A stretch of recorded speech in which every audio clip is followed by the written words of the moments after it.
প্রিয় ছাত্রছাত্রীরা, সোমনাথ ধার কোচিং সেন্টারে তোমাদের সবাইকে স্বাগত। আজকের ভিডিও থাকছে দশম শ্রেণী ইতিহাস, জীবন মুখোপাধ্যায়।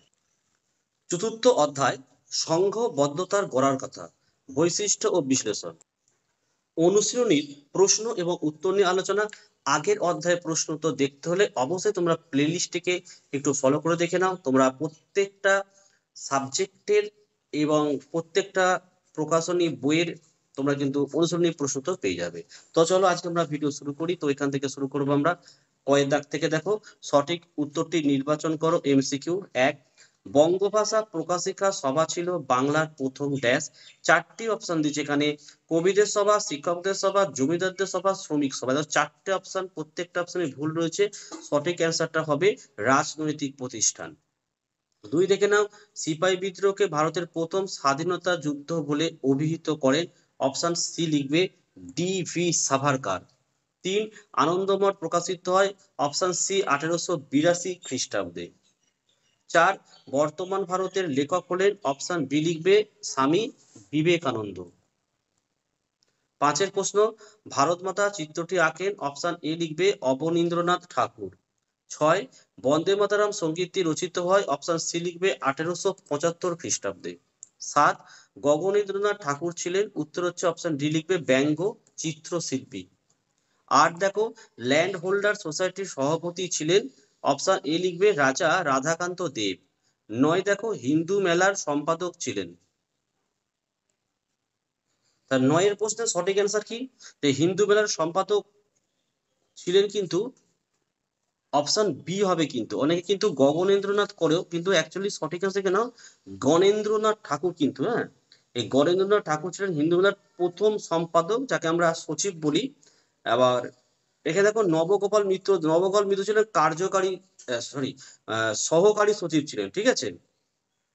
আর গণেন্দ্রনাথ ঠাকুরের মৃত্যুর পর তার ভাতৃপুত্র দ্বিজেন্দ্রনাথ ঠাকুর তৃতীয় বর্ষের সেক্রেটারি পদে কিন্তু আসীন হয়, ঠিক আছে। তাহলে উত্তরটা কি হলো, অপশন বি হচ্ছে গণেন্দ্রনাথ ঠাকুর।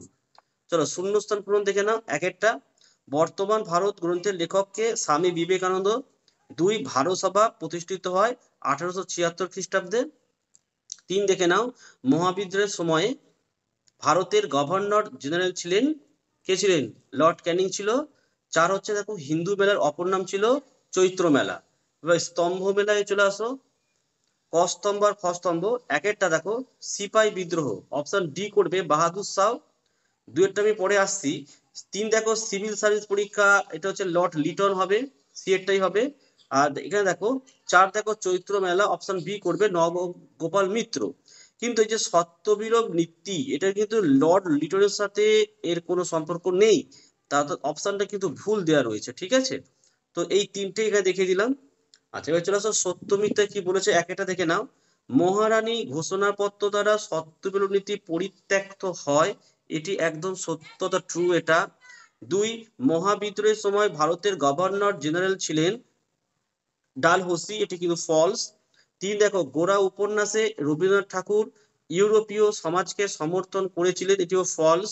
4, ভারত সভা ইলবার্ট বিলের বিরোধিতা করেছিল, এটি কিন্তু ট্রু। আচ্ছা, এবার চলে আসো বিবৃতি 1-এ কি বলছে দেখে নি। স্বামী বিবেকানন্দ বর্তমান ভারত গ্রন্থটি রচনা করেন, এটি সঠিক উত্তর হচ্ছে ব্যাখ্যা নাম্বার 3 করবে, তার উদ্দেশ্য ছিল স্বদেশিকতা প্রচার করা। বিবৃতি 2, জমিদার সভার লক্ষ্য ও উদ্দেশ্য ছিল সংকীর্ণ সীমিত। সঠিক অ্যান্সার করবে, জমিদার সভার সদস্যদের সঙ্গে সমাজের অধিকাংশ মানুষের কোনো যোগাযোগ ছিল না। আচ্ছা, অতি সংক্ষিপ্ত উত্তরগুলো আমরা দেখে নিই। একের দাগের প্রশ্ন দেখে নাও, মহারানীর ঘোষণাপত্র কবে ঘোষিত হয়? 1858 খ্রিস্টাব্দের 1 নভেম্বর করবে, 1 নভেম্বর। 2, জমিদার সভা কবে প্রতিষ্ঠিত হয়? উত্তর 1838 খ্রিস্টাব্দে। 3, ভারত সভা কবে প্রতিষ্ঠিত হয়? 1876 খ্রিস্টাব্দে। 4, বন্দে মাতরম সঙ্গীত কে লেখেন? বঙ্কিমচন্দ্র চট্টোপাধ্যায়। আচ্ছা। 5, বর্তমান ভারত গ্রন্থটি কে রচনা করেন? লিখবে স্বামী বিবেকানন্দ। 6 নম্বর প্রশ্ন, একজন ব্যঙ্গ চিত্রশিল্পীর নাম লেখো, লিখবে গগনেন্দ্রনাথ ঠাকুর।